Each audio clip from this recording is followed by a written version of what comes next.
Okay, so we are talking about. You have to be right. Unless you can use a portable mic.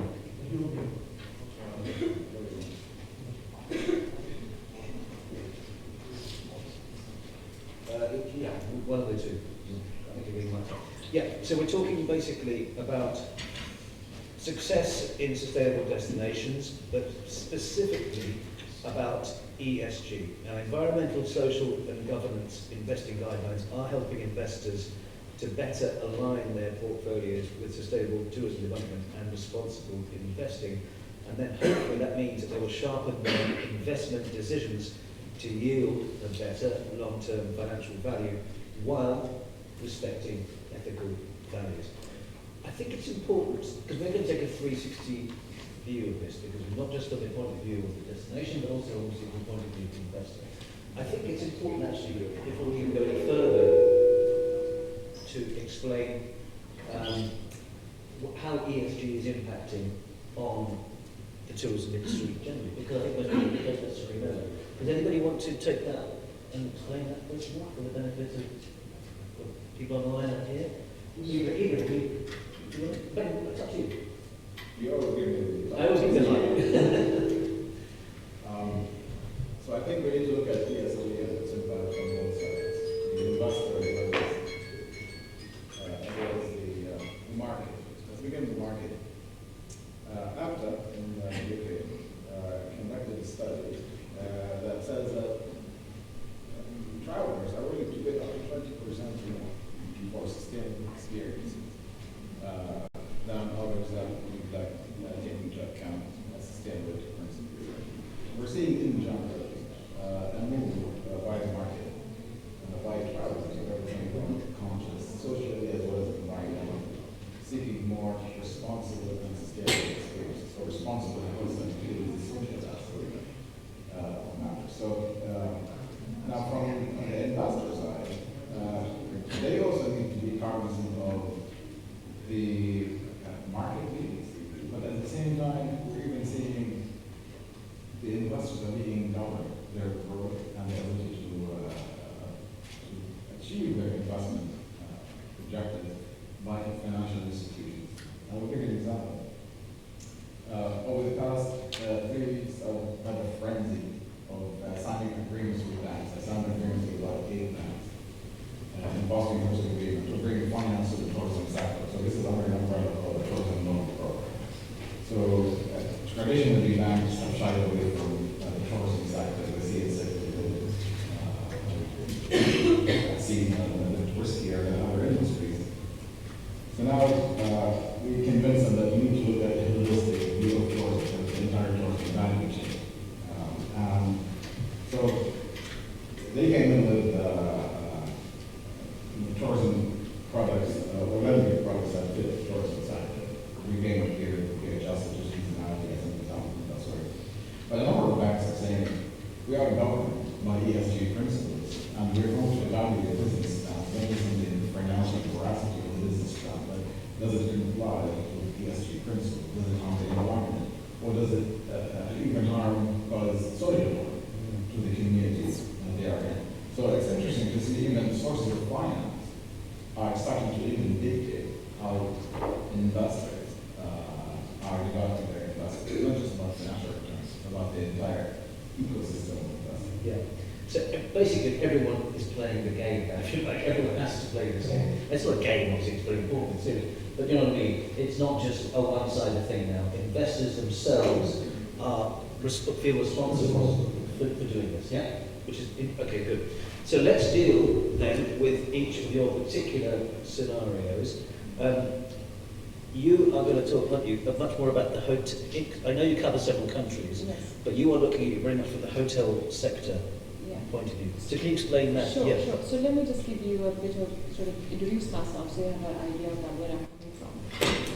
So for those of you who may have missed the earlier conversation, so I work for International Finance Corporation, which is part of the World Bank and the largest development financial institution focused on private sector.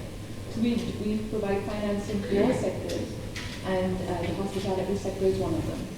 Now, just building on the conversation that I heard earlier, So sustainability is one of those things which is one that no sector can escape from.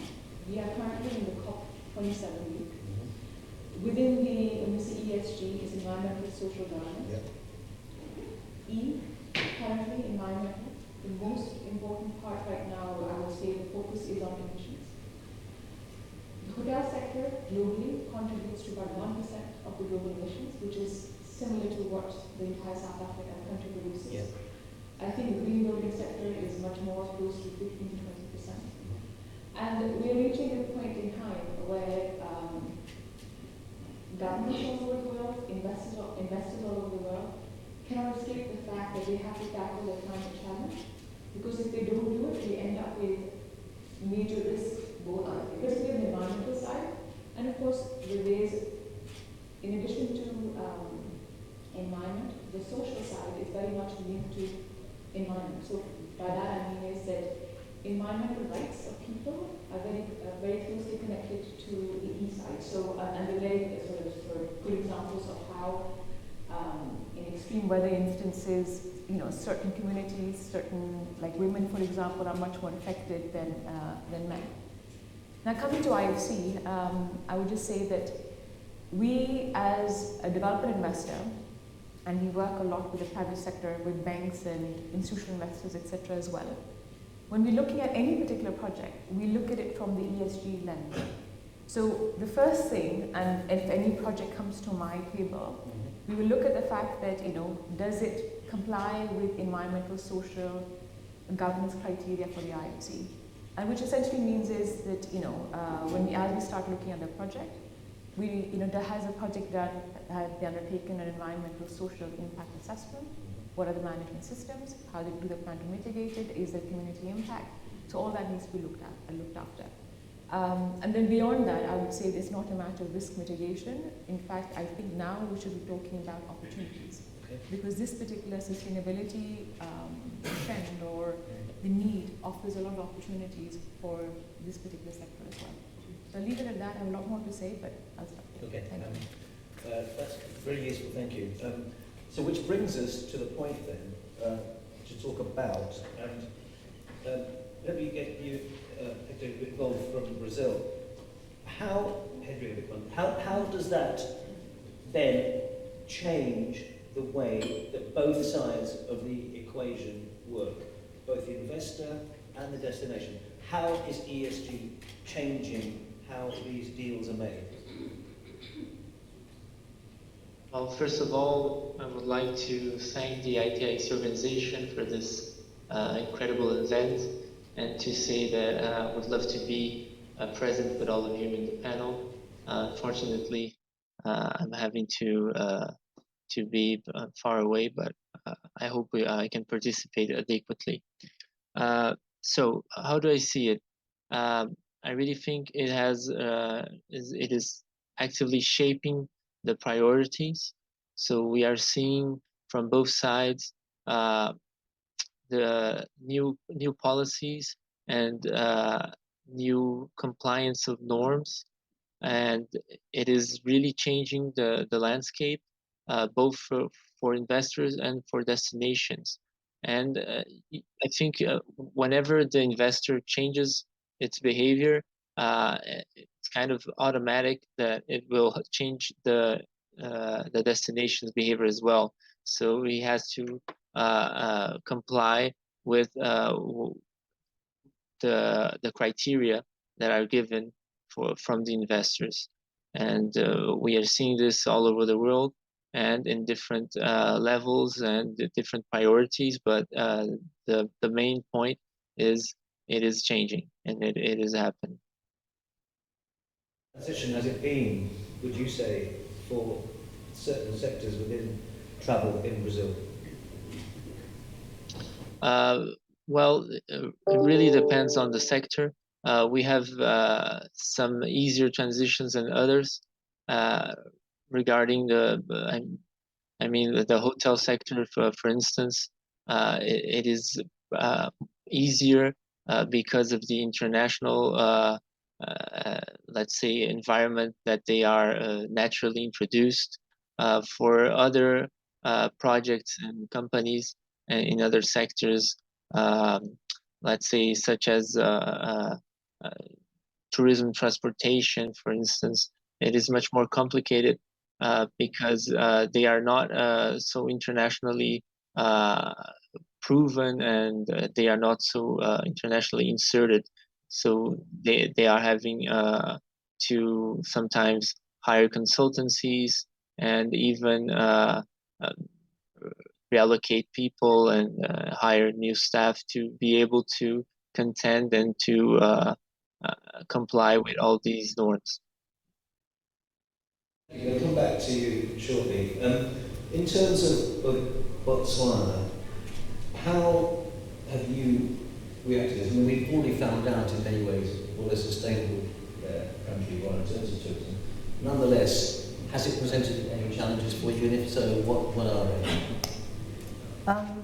I must say, in terms of the investment, as you have rightly mentioned, from the government point of view, in our concessions, first of all, there must be a management plan which guides all the development destination management plan, and the ESG is encompassed in that.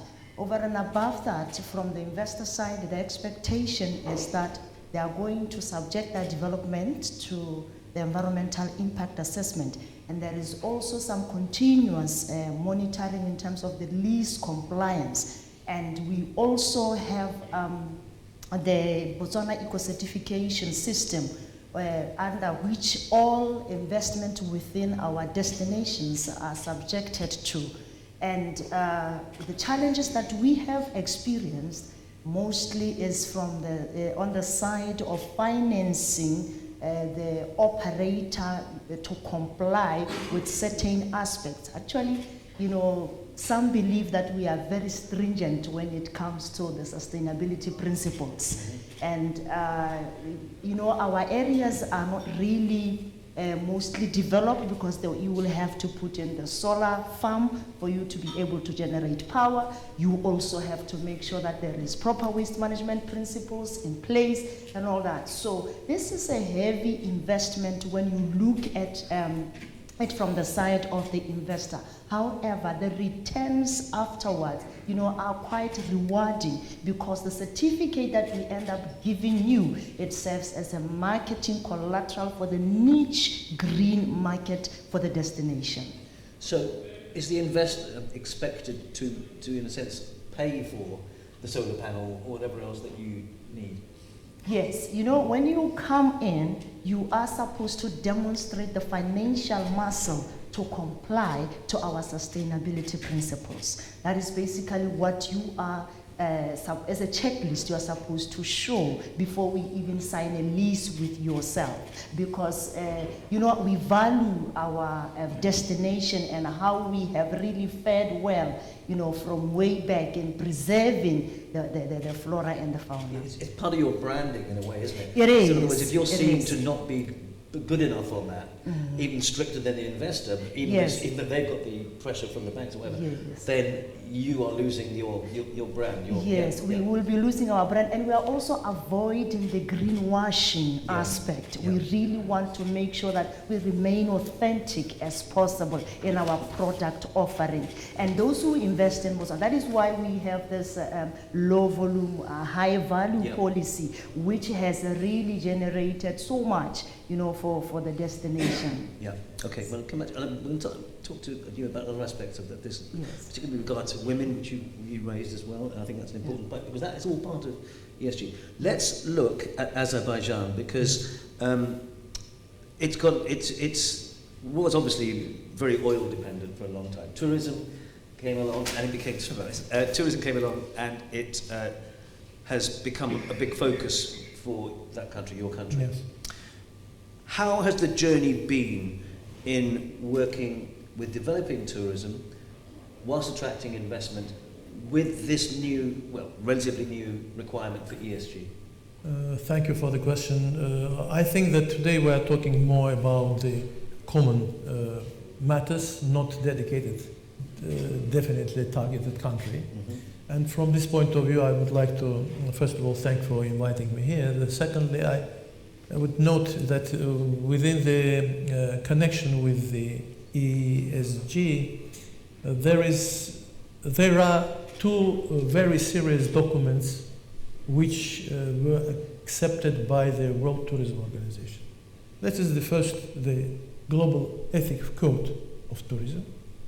The second one is the satellite account.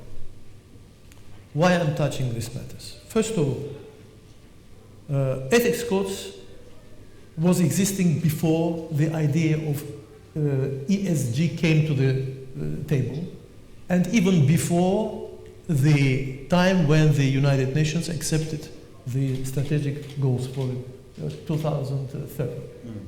It means that tourism community was always thinking about necessity of protection of the environment, the social behavior, the exchange of cultures, and whatever. So this is very important.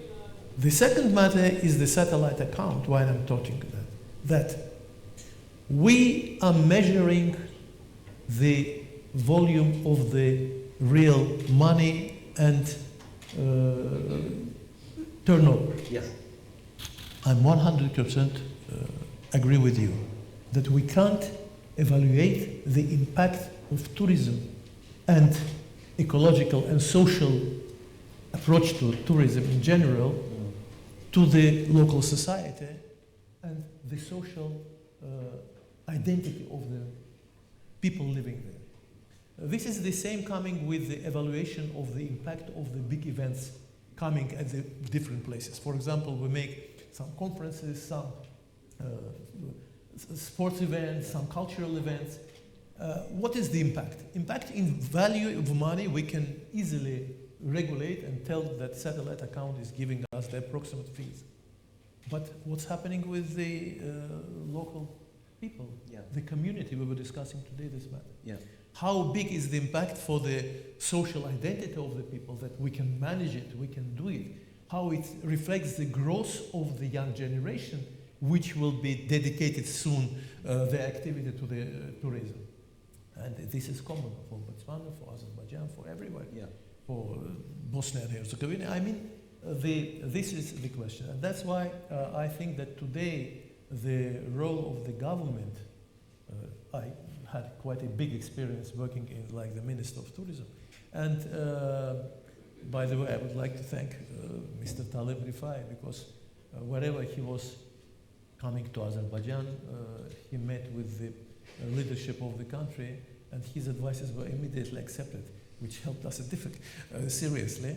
But today, the government, first of all, has to create the facility where the investor and the tourism industry will feel the requirements and necessity and feel the support of the government for these defined matters on the different, on the defined territory, on the defined project and whatever.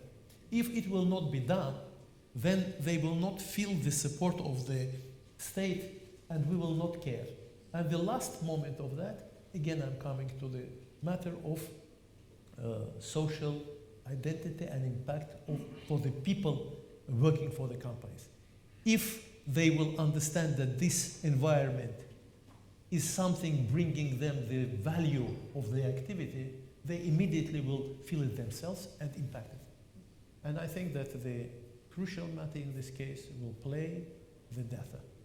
Data will permit us to regulate and to know that. Well, that's in a sense, let's answer your own question. How do you quantify the long-term impact on local communities of an investment? You are able, are you saying that you're now able to do that? We have to slowly to approach that, because not everyone is using all this researches, analysis. The investor, what we are talking about investment? Investments is only to construct the hotel or to the road or whatever, or not. Maybe the investment to the IT technologies which will provide better services for everyone. Maybe it will be to the education, the human resource investment, to the educational matter for the people who will work in there. So investment is something which must not be understood simply under the construction of the certain tourist facility. It is the environment around that and all the services which are linked to that. So I think that the technologies which we are using today, and it was impressive presentation from Spanish, and I think that if we will go this way, the data will assist us to define the values which are required by the local community and for the future tourism. This is the matter. But we're not quite there yet. Is that what you're saying? Yes. Right. Okay, so that's the big challenge, to do that, to measure that. Ibrahim, let's look at what you are specifically doing with BIH, Bosnia and Herzegovina, and USAID. And you are just as interested, if not more, in this, and I don't mean you're not interested in environmental, but social and governance is a very important aspect to you. Can you just explain your approach and how those two countries are actually now pushing their tourism drive? So what's interesting about Bosnia and Herzegovina is it's one country with two syllables. Right. So, and it's a fascinating country because Bosnia is in the northern part, which is continental European, and the Adriatic Mediterranean is in the southern part. That's where you have wine country and so forth. Mm-hmm. Our development approach is this conservation-led, people-centric tourism development. So we begin with what are the environment and nature conservation necessities of the destination. Then from there we proceed. So what sort of development? And then when I say people-centric, we need to think that ultimately everything is done. How does the woman in the village, and her name is Sava, when we presented the first project, it's a very complex 5-year plan. How everything we do, how is Sava going to benefit? How is her son going to benefit? How are her neighbors going to benefit? So, and as a matter of fact, we had a photo after seeking permission from the family, so that we can bring to life. Personalize, visualize. What is this all about? Yeah. It's all about people. It's about people in the destination. And so it's important, therefore, I think, as we heard, I think a very visionary view, I think from Azerbaijan, that we're looking at many different facets. We do need to look at holistic development of the industry. So yeah, we do need to look at the environmental part, certainly. As an example, in Bosnia and Herzegovina, more than 2/3 of it is forest. So we're working with the country on the national plan to double the nature area officially classified as protected. In addition, we're also working on better visitor management plans for nature parks. And so we finished the largest nature park. We're calling it visitor management and community engagement plan, because the community needs to benefit. So how do you bring them in, and what sort of visitor services you provide, provided by the community, that may live inside the park or in the gateways outside of the park. And second, when the community benefits, they become conservators themselves. They conserve the park as opposed to bringing poaching or otherwise. Now, moving on in terms of the social aspect, you're right. We do need to think of visitor experiences that build on and at the same time preserve local culture. One is respecting the community, helping it maintain its character, but at the same time, from purely business perspective, the market is looking for authenticity. And authenticity necessitates that we preserve local traditions and local culture. So it works, both things work in tandem, they work together. Absolutely. And I think in the past, the industry lost track of this, and there was a great deal of commercialization. Yes. And now Globalization. Right, and now we're going back to the roots, preserving what we have, and so forth. So one of the areas that's important to bring out in the S part, the sustainability and the social aspect, is 2 prongs that we're working on, which is inclusion, and we're working on gender empowerment and inclusion. How do we reach more females into the sector and empower them? So it's not just more women working in the sector, but moving up, taking more leadership positions as well. And the second, how do you bring people with disabilities into the sector? So if you go to our website, many of you are going to end up with one of these with fancy QR codes. It shows you as a gender empowerment plan, and it shows you a disability inclusion plan. We did an assessment of the country on both sides, and we have 2 separate plans, which are very customized as a matter of fact. to this. So it's important that we do this. And finally, I know you want me to hand it over back to you, but I have to say that part of the planning that we're doing and many other destinations are doing is how do you work in this part. So you're not only bringing tourism to a particular area of 3 or 5 descenders. So we're using, what the airline industry has, which is a hub and spokes model. How do you capitalize on the success of certain destinations, use those people that are there and send them outside to the rest of the region? And this way will extend length of stay by giving them more things to do, but at the same time, you reduce pressure on a destination or a site by sending them to local communities and villages and secondary destinations. We need to liven up secondary destinations, and that comes also with itinerary design, so we can take people from one place to another. And as people move, as tourists, they leave money behind, and that's income for communities that really wouldn't have an alternative source of income. Yeah. So you, in terms of the organisation, you are almost on both sides. You're making sure that the host, the destination, and the people in the destination are matching the criteria that you would need to give them the money in the first place. Well, we're working with both government as well as the local community, the NGOs, and the businesses in between, and the banks and the SMEs. We're working with everybody, and it's a complete value chain approach to tourism development. And that's the only way to do it. Right.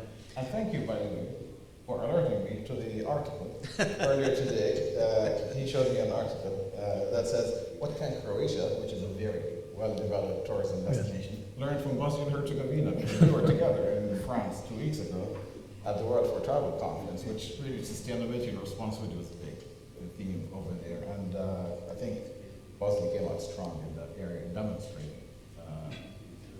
the correct approach for the guys. Well, I mean, the one major advantage you actually have is that you haven't got mass tourism, have you?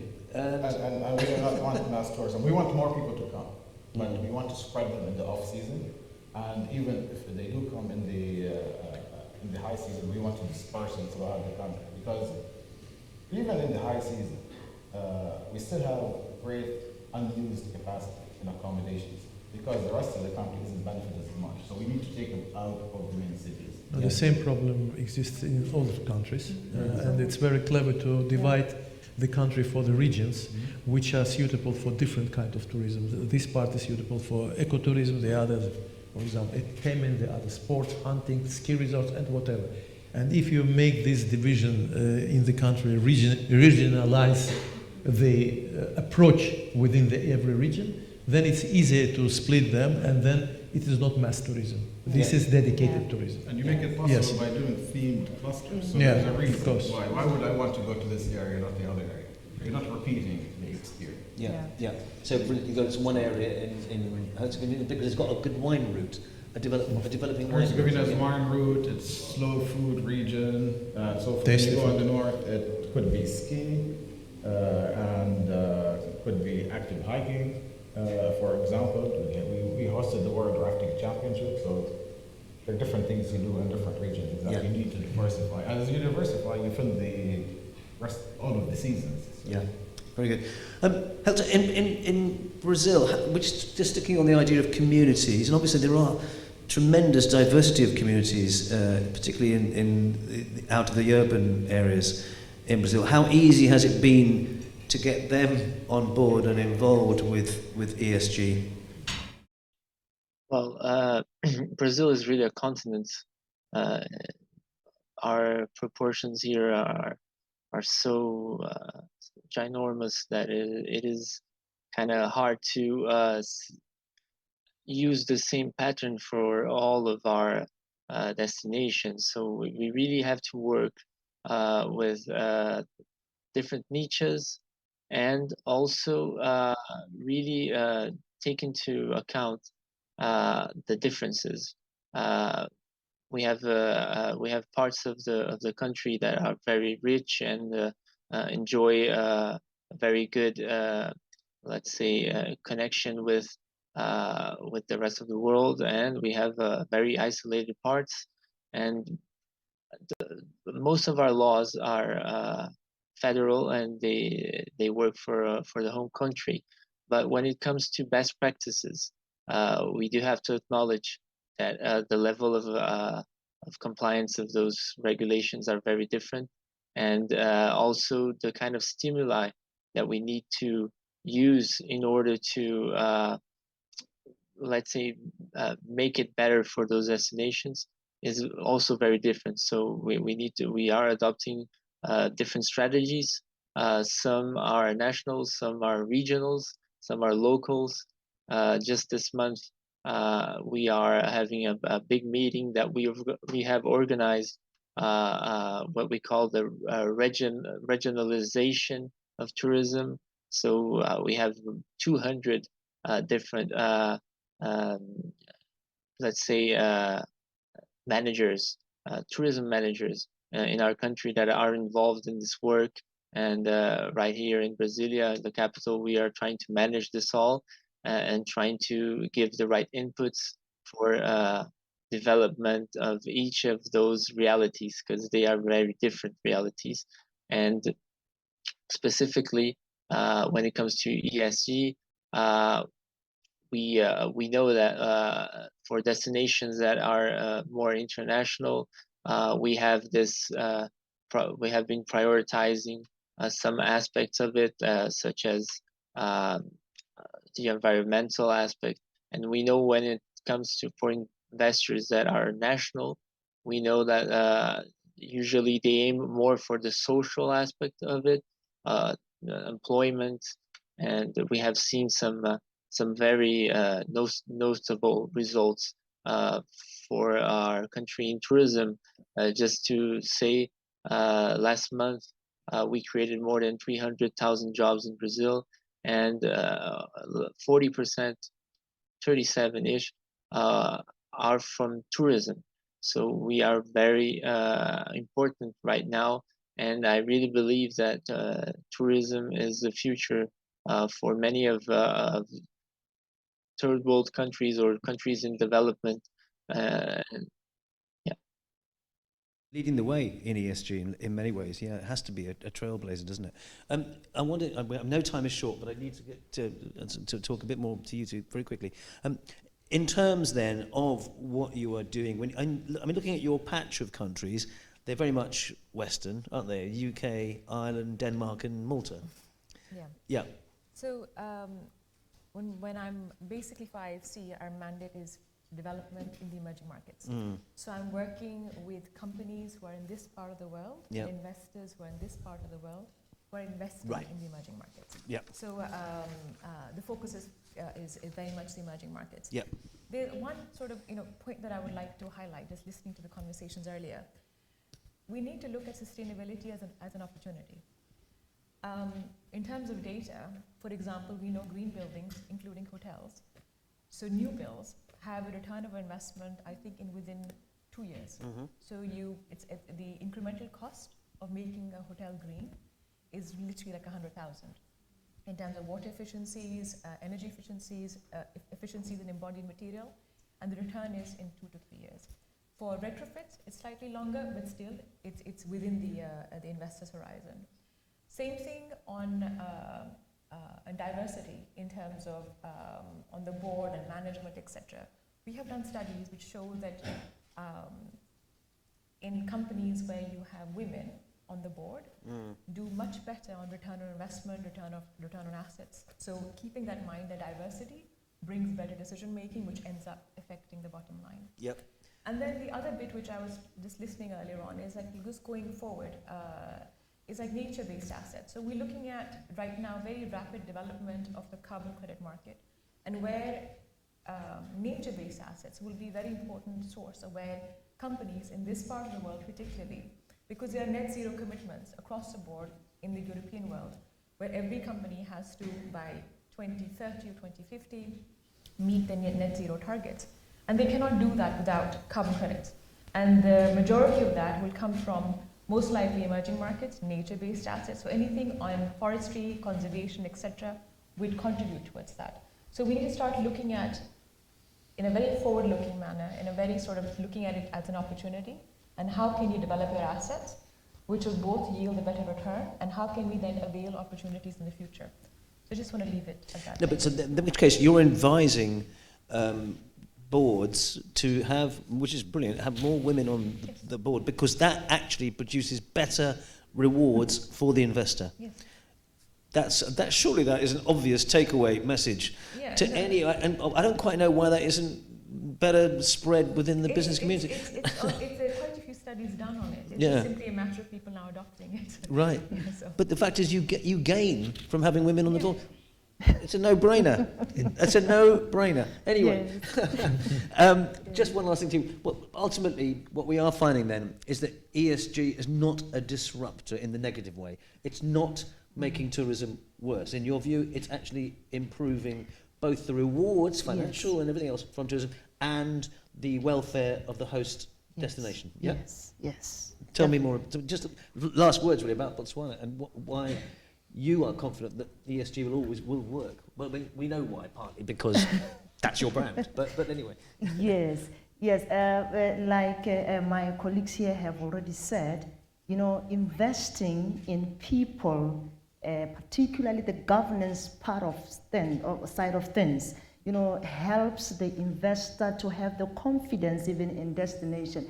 You cannot kill a goose which lays a golden egg. So you really have to make sure that you protect it. So it is a trade-off to say you invest on the people, you invest on the sustainability, but also you are getting the returns in the long run. So basically, that is it. And the investing in the communities, one thing that I like that was being discussed here is on the capacitating the communities beyond just them getting employment, because majority of the people in the host communities will be working in these establishments. But then what happens if somebody has spent that 20 years within the establishment? Then what really happens afterwards? And I believe the investors will be proud to know the after work life of the staff member, of their employee within a certain establishment. So it goes beyond just the operation. It's even beyond, it goes after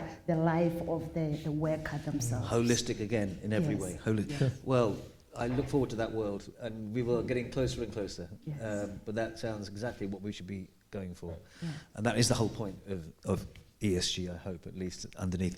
Can I thank my panel? We are out of time. The clock went 0 about 10 minutes ago. But then it did start with just 15 minutes to go halfway through, so I was never quite sure. But Paul, I'm taking the cue to mean we are out of time, are we? If you would like to go on for another 5 minutes, people may want to break. I am happy to. We could open the floor to questions. Yeah. There's some questions people would like to ask on ESG. Any questions in the room? Or even a small comment would be good, as long as it's not a speech. Bring a microphone. Just want to say that the ESG, is kind of an acronym, but it sounds new. It is kind of new. But it isn't, because in the past it was called something else. So now we call it ESG, but it was in the past. Now you do an ESG assessment. In the past it was like ESCI. Right? It's kind of the same thing. Change. It's just that's a bit catchy. And so these experiences are interesting. That I spoke about in Bosnia and Herzegovina. I think we're doing things right. But they're not necessarily unique, because we also brought examples, many of what we're doing from Jordan. I just want to recognize His Excellency Dr. Rafai for many things that he's done on the world stage, and I know that you recognize him, but he's my mentor. He's the first Minister of Tourism I worked with back in 2002 when I was still in Shore. I think he's the mentor of many people. And it's great to see that he's also the chaperone of this whole thing. So thank you for everything you have done and you continue to be doing. His impact to the tourism development of the world is great. So we all evaluate that. And thank for him. Yeah. We are all together. But by the way, I would like to note another very important thing, just briefly. When we are talking about data and its use in tourism development in general, we must be very careful. We must be very careful because sometimes the media is not media, just internet in itself is playing not positive role in general, not for peace, but sometimes false news, propaganda, whatever, a lot of false information, and it can create very big damage to the image of the destination. That's why we have to be very careful, and including the bloggers, including the people who are giving reflections about that. So this is another, direction of analysis and investigation for the development of the tourism in general. Yeah. Because this world today is now if we will calculate how many trips organized by the tourism companies and how many trips organized by the people themselves by internet, we will see that the shift is going to the data. Yeah. So, and to have this analysis, to have these recommendations, to have this impact to the people, where to go, how to go, where to choose the destination is very important from point of view of the careful approach to these matters. And when we invest, I'm not the investor, but I understand that if we create the stable, sustainable vision of the direction to be invested, then it's much more attracting, that more potential for the quick return of the investment. Fantastic. Okay, I'm going to close there. Helter in Brazil, thank you so much for joining us. And where are you now? It must be like lunchtime. What time is it? Where are we now? Were you? It's 2:30 o'clock, so not. It's dark outside. It's London. It's approaching winter. We might have to go to the bar. But before we do that, we are going to have some final remarks, I think, from Paul and I think Talib too. So, panel, thank you very much indeed for joining us. Thank you.